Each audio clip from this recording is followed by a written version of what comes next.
Kaya nasa si Richard Gomez mga guys, ang Dr. Quack ng bayan, sumala sa kung nahisgutan ganiya mga guys nga ang balimbing tambal sa arthritis no, ang iyang duga.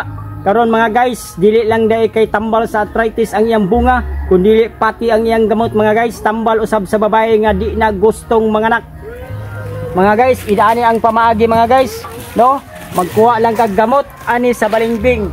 No, bisag makaya lang nimo kuha mga guys, bisag unsa kadaghana ang imong kuhaon nga gamot.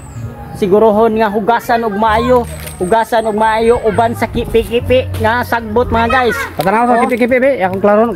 Mo nang kipi-kipi. Kini siya makahiya ni siya no. Kay once nga imo siyang matandugan, mupiyong ni siya mga guys sama sa mattress mga guys. Once nga makainom ka sa gamot ni ining balimbing o gamot ni ining kipi-kipi, ang imong mattress mo piyong sama ni ini mo piyong. So sa ato pa barado na siya mga guys, dili na siya mudawat og masimilya pa aron makaanak pa siya, no?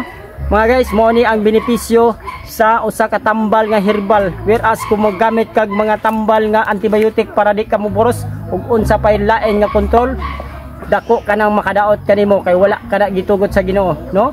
Samtang ang herbal gitugot sa Ginoo ang pagpainom ni ini tungod kay wala kini side effect, no? Tanawa mga guys, so ni piyong kung panahon mo inom kanini mga gamuta, nipiyong siya, mupiyong usab ang imong mattress.